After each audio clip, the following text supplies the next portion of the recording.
The vast emptiness of space shimmered as the HSS Thunder emerged from hyperspace, its massive hull gleaming under the light of distant stars.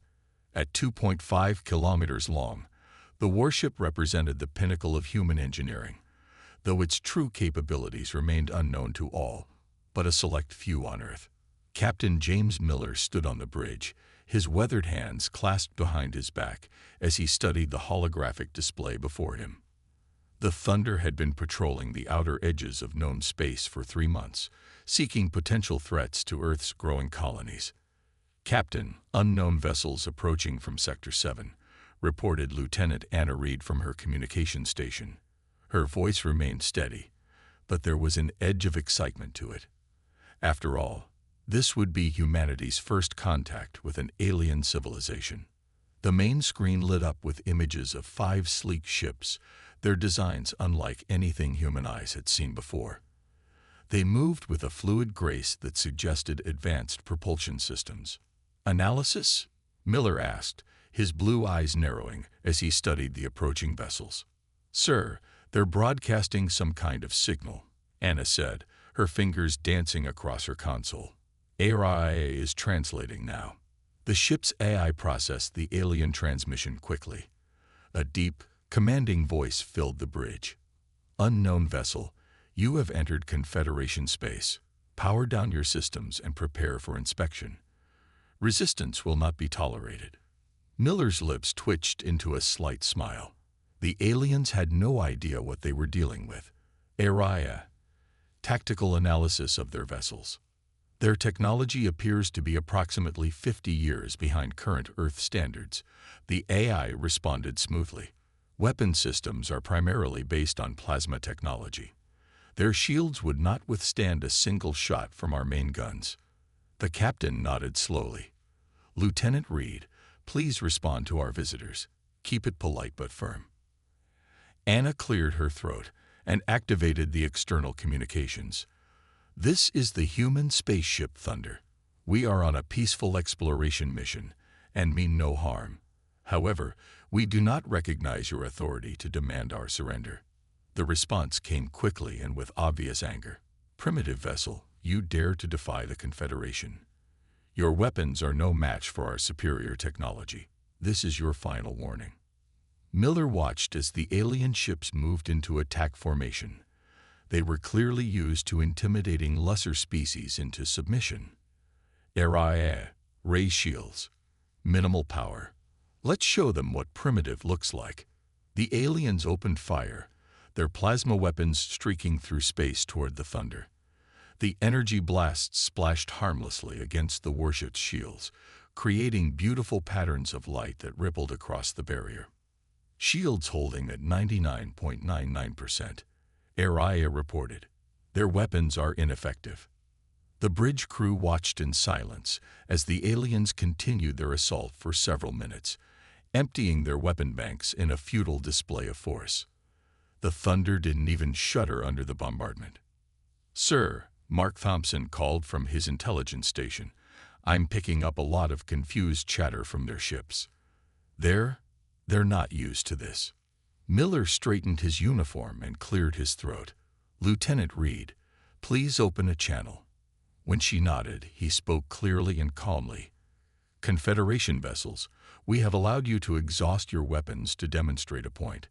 We could have destroyed your entire fleet in the opening seconds of this encounter. Instead, we chose restraint." The alien ships had stopped firing, hanging motionless in space. Their next transmission carried a notably different tone. This is impossible. What are you?" "We are human," Miller replied simply, "and we would prefer to be friends rather than enemies. But make no mistake, we will not be intimidated or bullied. The choice of what happens next is yours." As the alien ships began to withdraw, Miller could see the pride on his crew's faces. They had just shown an advanced alien civilization that humanity was not to be trifled with, and they had done it without firing a single shot. "Sir," Anna said softly, "I'm detecting multiple transmissions leaving the area. Word of this encounter is spreading fast through their communication networks." Miller nodded. Good. Let them talk. Sometimes the best way to prevent a war is to show your strength. He turned to his crew with a serious expression. But stay alert. Something tells me this is just the beginning. The thunder hung silently in space, its mere presence now a symbol of humanity's power. The first contact had gone wrong, but perhaps that was exactly what the galaxy needed. A reminder that not all species would bow to intimidation. The next 12 hours aboard the HMS Thunder were tense. The massive human warship maintained its position, while countless alien vessels gathered at a safe distance, like cautious predators studying a new apex hunter. Lieutenant Anna Reed hadn't left her communications station, monitoring the flood of alien transmissions. Her eyes were tired, but her mind stayed sharp. "Captain," she called out, "you need to hear this." Captain Miller walked over as Anna played an intercepted message. The alien voices sounded angry and frightened. "This single ship resisted our strongest weapons. We must gather the Grand Fleet." Miller rubbed his chin thoughtfully. "Thompson," he called to his intelligence officer, "what have you learned about their society?" Mark Thompson looked up from his data screens. "Sir, the Confederation isn't what we thought. They're bullies. They've conquered 15 smaller species in the last 50 years. Their whole empire is built on intimidation. And now they've found someone they can't intimidate," Miller said quietly. He watched the growing number of enemy ships on the main display. "ARA, tactical assessment." The ship's AI responded promptly. "I count 37 Confederation vessels gathering. Even combined, their firepower cannot penetrate our shields. However, I detect significant communication between their ships and several nearby star systems. They are likely calling for reinforcements." Miller nodded and turned to his crew. "They're used to being the strongest. Being shown up by a single ship has hurt their pride. They won't back down easily." Just then, new alerts flashed across the bridge screens. 3 massive Confederation battleships had emerged from hyperspace. Each one was larger than the Thunder, their hulls bristling with weapons. "Captain," Anna said urgently, "they're broadcasting on all frequencies. They want everyone to hear this." A deep, commanding voice filled the bridge. "Unknown human vessel, you face the might of the Confederation Grand Fleet. Surrender now, or be destroyed. Your shields cannot withstand our combined power." Miller smiled slightly. "Lieutenant Reed, send them our message. The one we prepared." Anna nodded and pressed several buttons. The message was simple but powerful. "This is HMS Thunder. We have analyzed your fleet. You have exactly 1 hour to withdraw. After that, we will demonstrate why humans are not to be threatened." The response was immediate. The alien fleet opened fire, thousands of plasma bolts streaking through space toward the Thunder. The shields lit up like a miniature sun as they absorbed the attack. "Shields holding at 98%, ARI reported calmly. "Minor power fluctuations in Section 4. Compensating." Chief Engineer David Wilson's voice came over the comm. "Captain, should I bring the main guns online? Show them what we've got?" "Not yet," Miller replied. "Let them wear themselves out first. Sometimes the best lesson requires patience." The alien attack continued for 20 minutes. The Thunder's shields never dropped below 95%. Finally, the Confederation fleet paused their assault, probably realizing the futility of their attacks. Thompson spoke up from his station. "Sir, I'm picking up some interesting chatter. The smaller ships at the back of their fleet. They're scared. Not of us, but of their own leaders. Looks like the Confederation keeps its members in line through fear." Miller processed this information carefully. "So we're not just dealing with wounded pride. We're threatening their whole power structure." Anna turned in her chair. "Captain, new transmission coming in. But it's not from their fleet. It's from a nearby system, heavily encrypted." The message was brief but clear. "Humans, many of us watch. Many of us hope. The Confederation's grip is not as strong as they think." Miller shared knowing looks with his bridge crew. What had started as a simple patrol had turned into something much bigger. They weren't just facing an alien fleet, they were witnessing the first cracks in an empire. "Sir," Araya announced, "the hour is almost up. The Confederation fleet shows no sign of withdrawing." "Very well," Miller said, standing straighter. "Chief Wilson, power up the main guns. Let's show them exactly what they're dealing with." He paused, then added quietly, "And may they remember this as the day they learned that humanity cannot be dominated." The Thunder's weapons began to hum with energy, and across the Confederation fleet, alien sensors started screaming warnings about power readings they had never seen before. The real demonstration was about to begin. The space around HS Thunder lit up like a Christmas tree as the ship's main weapons came online. Blue energy coursed along special channels in the hull, creating patterns that made the alien fleet pause in their attack. "Weapons hot, Captain," Chief Engineer Wilson reported from his station. His voice carried a hint of excitement. "The quantum cannons are ready for their first real test." Captain Miller stood calmly on his bridge, watching the enemy fleet through the main display. "Araya, target their largest battleship. Minimum power. We want to disable, not destroy." "Target locked," the AI confirmed. "Quantum cannon charging at 15% capacity." The massive Confederation fleet hung in space, their earlier confidence replaced by uncertainty as they detected energy readings beyond their understanding. Their flagship, nearly twice the size of Thunder, moved to the front of their formation. "Enemy fleet is powering up their weapons again," Thompson reported from his intelligence station. They're going to try one more mass attack." Miller nodded. "Let them come. Lieutenant Reed, broadcast this message. This is your final warning. We have shown patience. We have shown restraint. What happens next is your choice." The response came quickly, another barrage of plasma fire from the alien fleet. This time, they concentrated all their firepower on a single point of Thunder shields, hoping to break through. "Shields holding at 92%, Araya reported. "They've managed to coordinate their attack better, but it's still insufficient." Miller waited until the alien barrage began to slow. "Very well. They've made their choice. Araya, you may fire when ready." A single beam of pure blue energy erupted from Thunder's bow. It moved with impossible speed, cutting through space itself. When it hit the Confederation flagship's shields, they flared bright red for a moment, and then vanished completely. The massive alien ship hung dead in space, all its systems shut down by the quantum weapon.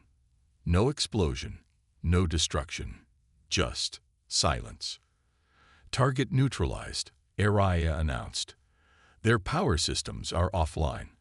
Life support remains functional on backup power. No casualties."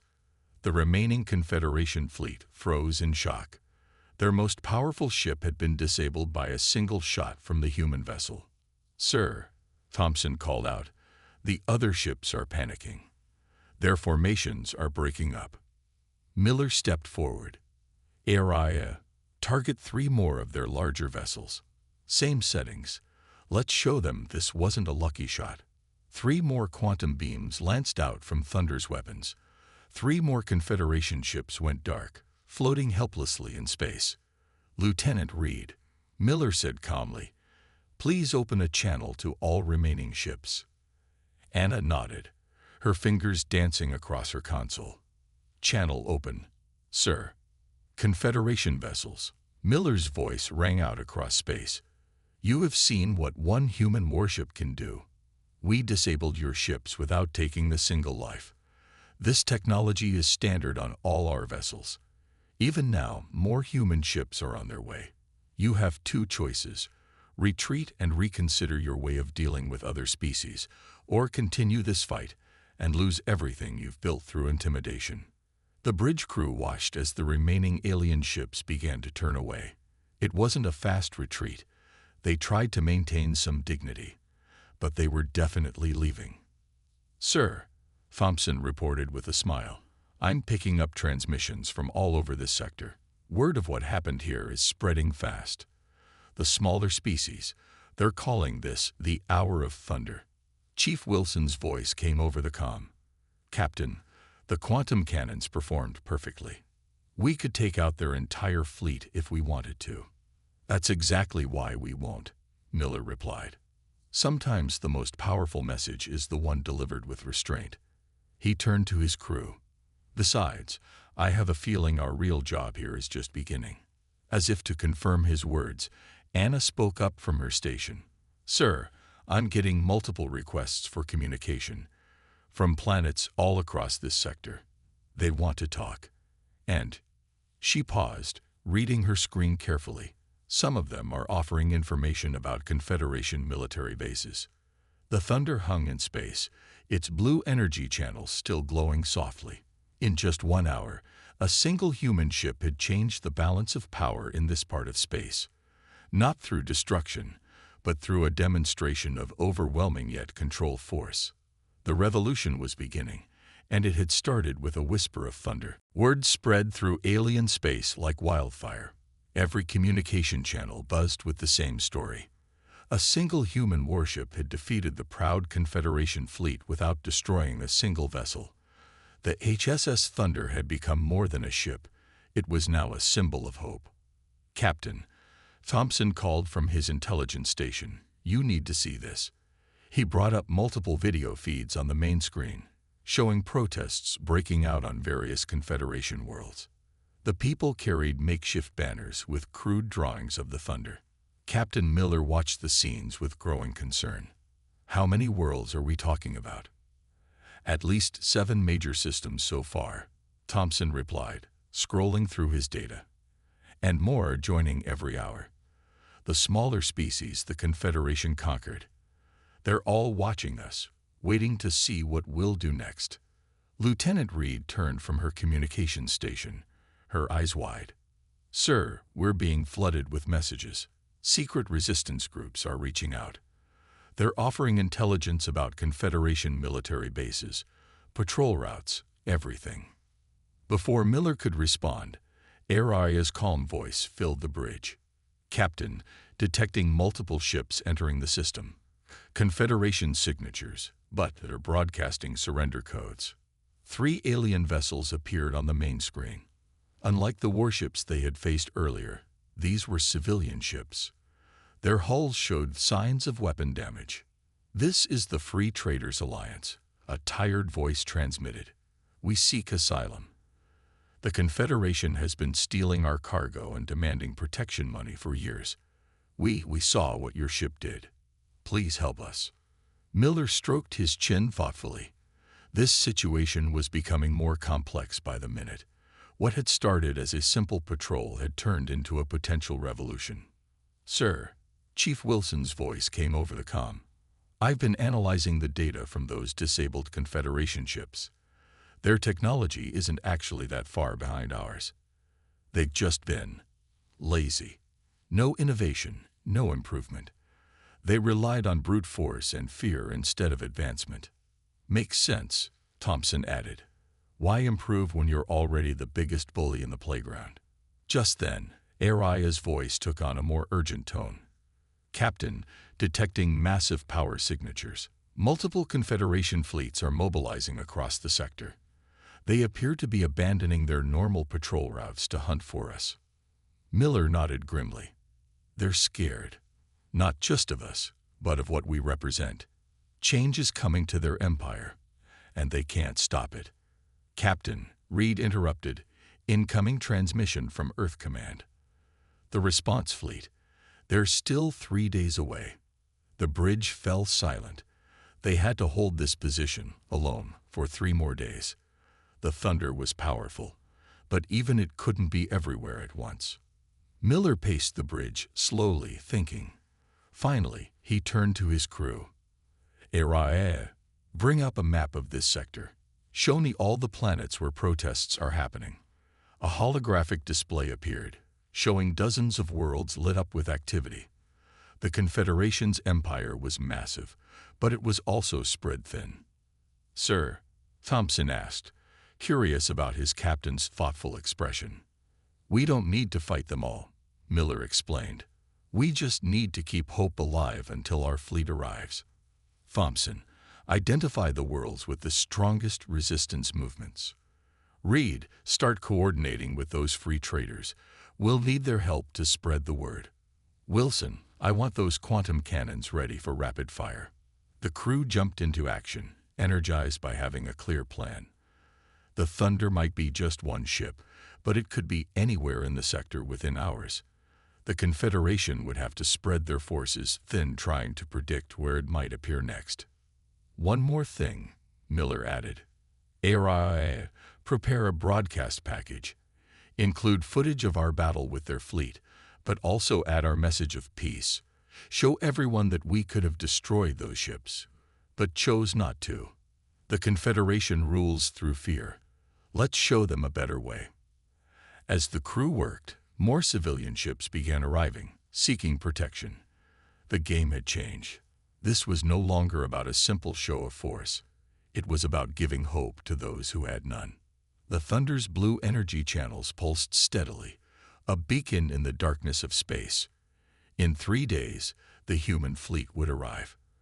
Until then, they would show the galaxy that sometimes the greatest victory comes not from destroying your enemy, but from inspiring others to stand up for themselves. 2 days had passed since the Thunder's demonstration of power, and the galaxy was on fire. Not with weapons, but with revolution. The HSS Thunder had become a ghost ship, appearing and disappearing across the sector, leaving disabled Confederation ships in its wake. Status report, Captain Miller commanded as he entered the bridge for the morning shift. Lieutenant Reed looked up from her station, dark circles under her eyes from constant work. Sir, the resistance movements have taken control of 3 more worlds. The Confederation's grip is slipping. Show me, Miller ordered. The main screen lit up with images from across the sector. On one world, former slave species had taken over their government buildings. On another, Confederation warships were surrendering to civilian vessels that flew makeshift human flags. It's like watching dominoes fall, Thompson said from his intelligence station. Every time we disable a Confederation fleet, 3 more worlds rise up. Araya's calm voice added to the report. Captain, our strategy of random appearances has been highly effective. Confederation forces are scattered, trying to protect too many locations at once. Chief Wilson's voice crackled over the comm. Sir, the quantum cannons are running at peak efficiency. We've disabled 27 ships in the last 48 hours. Not a single casualty. Miller nodded with satisfaction. Their plan was working better than anyone had expected. The Thunder had become more than a warship. It was a symbol of freedom. Incoming transmission, Reed announced suddenly. It's from the Confederation High Council themselves. The message played across the bridge. Human vessel Thunder, you have caused enough chaos. We are willing to negotiate terms. The transmission cut off abruptly as new alerts flashed across every screen. Multiple hyperspace signatures, Thompson shouted. Biggest Confederation fleet we've seen yet. They found us. The space around Thunder erupted with light as 50 Confederation warships emerged from hyperspace. At their center was a massive vessel, twice the size of anything they'd encountered before. AI analysis, Miller demanded. The large vessel appears to be the Confederation flagship Imperial Will. Its power readings suggest significant upgrades. They've been holding this ship in reserve. The enemy flagship broadcast on all frequencies. Thunder, your game of hide and seek ends now. You face the true might of the Confederation. Miller remained calm. How long until our fleet arrives? 23 hours, sir, Reed replied. Then we hold for 23 hours. Miller's voice was firm. Wilson, bring all systems to maximum. Araya, calculate firing solutions. Reed, broadcast to all nearby worlds. Let them see what happens next. The Imperial will open fire first, its massive weapons lighting up space. The Thunder shields flared but held strong. Shields at 85%, Araya reported. Their flagship's weapons are more advanced than previous encounters. Return fire, Miller ordered. Disable their support ships first. The Thunder's quantum cannons sang out, their blue beams cutting through space. One by one, the smaller Confederation ships went dark. But the Imperial will pressed its attack, pushing its weapons beyond safe limits. "Sir," Thompson called out excitedly, picking up multiple signals. "The Resistance. They're coming to help." Hundreds of civilian ships emerged from hyperspace, surrounding the Thunder. They were traders, miners, and refugees, all those who had suffered under Confederation rule. They were barely armed, but their numbers were overwhelming. The Imperial Will's captain's voice boomed again, but this time with a note of desperation. "Stand down. We will destroy you all." "No," Miller replied simply. "You won't." He turned to his crew. "Target their flagship. Full power." For the first time, the Thunder unleashed its quantum cannons at maximum strength. The blue beams combined into a single devastating shot that hit the Imperial Will dead center. The massive ship's shields shattered like glass, and its weapons went silent. As the Confederation flagship drifted powerless, cheers erupted from the civilian fleet. The message was clear. The mightiest ship of the Confederation had fallen, and it hadn't even required destruction. "Sir," Reed said softly, "the civilian ships are broadcasting a new message across the sector. They're calling it Freedom Day." Miller watched as more ships arrived every minute, joining the growing fleet of the free. In less than a day, the human fleet would arrive to secure this victory. But the real victory had already been won, not through destruction, but through hope. The revolution wasn't just sparked anymore. It was blazing across the stars. With just 3 hours until the human fleet's arrival, the HSS Thunder faced its greatest challenge. The Confederation had played its last card. They had activated their secret weapon. Multiple hyperspace ruptures. Thompson's voice was tense as he reported from his station. They're using forbidden technology." The main screen showed a terrifying sight. The Confederation had gathered every remaining ship they had, but that wasn't what worried the crew. Behind the fleet, massive rings of energy were forming, tearing holes in space itself. "ARI analysis," Captain Miller commanded. "The Confederation is using unstable wormhole technology," the AI reported. "They are pulling ships from their experimental weapons facilities. Detection systems indicate these vessels are equipped with suicide cores." Lieutenant Reed's hands trembled slightly at her console. "Sir, they're broadcasting. If we cannot rule the galaxy, we will burn it." The enemy fleet was massive.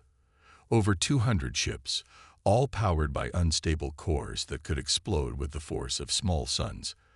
They didn't plan to win anymore. They planned to destroy everything. "Chief Wilson," Miller called out, "status of our quantum cannons." "The circuits are almost burnt out, sir," Wilson replied from engineering. "We've been pushing them too hard these past days. We might get 5, maybe 6 more shots at full power." Miller looked at the tactical display. 6 shots wouldn't be enough. Not nearly enough. "Sir," Reed suddenly called out, getting emergency transmissions from all the free worlds. They're sending everything they have." Space lit up as ships began appearing around the Thunder. But these weren't warships. They were cargo vessels, mining ships, and passenger liners. The freed peoples of the galaxy had come to stand with the ship that had given them hope. The Confederation commander's laughter echoed through the comm. "You bring civilians to face our ultimate weapon. Perfect. More witnesses to your failure." Miller stood tall on his bridge. "Lieutenant Reed, open a channel to all ships." When she nodded, he spoke clearly and calmly. "This is Captain Miller of the Thunder. To all civilian vessels, thank you for your courage, but please stand back. What happens next may be dangerous." "Sir?" Thompson asked, confused. Miller turned to his crew with a slight smile. "Araya, initiate Protocol Omega." "Warning," Araya responded. "Protocol Omega will permanently burn out our quantum weapon systems." "Understood," Miller said firmly. "Execute." The Thunder's hull began to glow with intense blue light. Energy coursed through every channel, every circuit, building to levels never before attempted. "Sir," Wilson's voice was urgent over the comm. "The quantum cores are going critical." "That's exactly what we want," Miller replied calmly. "Area. Target the wormholes themselves." Understanding dawned on Thompson's face. "The wormholes. They're unstable. If we hit them with enough power, they'll collapse," Miller finished, "taking their fleet with them." The Confederation ships began to advance, their suicide cores powering up. They thought they were facing a single, worn-out human warship. They were wrong. "All power to quantum cannons," Miller ordered. "Fire." The thunder released all its remaining energy in one massive burst. The blue beam was brighter than any star, splitting into multiple streams that struck each wormhole simultaneously. Space itself seemed to scream as the wormholes began to collapse. The Confederation fleet tried to flee, but it was too late. The artificial tiers in space folded in on themselves, taking most of the enemy fleet with them. When the light faded, the thunder floated silently, its weapon systems completely burnt out. But around it, the remaining Confederation ships were powering down their suicide cores, surrendering one by one. "Sir," Reed said quietly, "message from the civilian fleet. They're singing. Every ship, every species. They're singing victory songs." Miller looked at his exhausted but proud crew. "Thompson, how long until our fleet arrives?" "Just under 3 hours, Captain." "Good." Miller smiled. "That should be enough time to start organizing a new government for this sector. Lieutenant Reed, please invite representatives from all the free worlds to meet aboard Thunder. Let's show them how democracy works." As the civilian ships approached the Thunder, their crews still singing songs of freedom. The last remnants of the Confederation Empire surrendered to a warship that had won not through destruction, but through inspiration. The final stand was over. A new age was beginning. 1 month had passed since the final battle. The HSS Thunder floated in high orbit above the newly established capital world, its quantum cannon silent but its legacy echoing across the stars. Captain Miller stood in Thunder's observation deck, watching ships from 100 different worlds move peacefully through space. The human fleet had arrived exactly as promised, but they'd found their job had changed from combat to peacekeeping. "Captain," Lieutenant Reed's voice came over the comm, "the first council meeting is ready to begin." Miller smiled. In the ship's main conference room, representatives from every freed world had gathered. Some were tall and elegant, others small and sturdy, but all shared the same look of hope in their eyes. "Welcome," Miller addressed the gathered aliens. "1 month ago, many of you were enemies, forced to fight each other by the Confederation. Today, you sit together as equals." Thompson, who had been appointed as human liaison to the new government, stepped forward with a datapad. "The trade routes are fully operational again. Free commerce between all worlds has increased by 300%. Without the Confederation's taxes and restrictions, prosperity is returning." Chief Wilson's voice joined in from engineering, where he was teaching alien engineers about human technology. "And the knowledge-sharing program is going better than expected. These folks are quick learners. They just needed a chance to grow." Araya displayed holographic charts showing the rapid progress. New schools being built, hospitals opening, and spacecraft designs being shared between species. The former empire was transforming into something new and beautiful. "There is something we must discuss." One of the alien representatives stood up. He was from a species that had been slaves just a month ago. "We wish to honor the Thunder and its crew." Miller raised his hand. "That's not necessary." "Please," another representative interrupted. "Let us speak." She activated a holographic display showing a massive space station under construction. "We are building this in neutral space where all trade routes meet. We call it Thunder Station, a place where all species can meet in peace." Reed, who had joined them in the conference room, wiped a tear from her eye as she saw the station's design. It looked like a massive star, with docking arms reaching out to welcome ships from every direction. "There's more," Thompson added, reading from new reports. 17 former Confederation worlds have applied to join the Earth Alliance as equal partners. They want to learn from us, not just our technology, but our values. Miller looked around the room at all the faces, remembering how just a month ago these same species had been locked in conflict. Now they worked together, building something greater than the Confederation had ever been. "A message from Earth Command," Reed announced, reading from her pad. Her eyes widened. "Sir, they're retiring the Thunder. She's to become a permanent part of Thunder Station, a museum and training center." The alien representatives burst into applause. The ship that had changed their galaxy would now help teach future generations about peace and strength. "And the crew?" Miller asked quietly. "All promoted," Reed smiled. "But they want us to stay here, sir, to help guide the new alliance in its first years." Miller nodded, looking out at the bustling space lanes through the conference room's windows. Everywhere, ships of different species flew together, no longer afraid of each other or of tyranny. "One last thing," Thompson said, activating another hologram. It showed the former Confederation capital world, where the people had just held their first free elections. "They've asked us to share something. In schools across their planet, they're teaching their children a new phrase. Humanity brought thunder, but taught peace."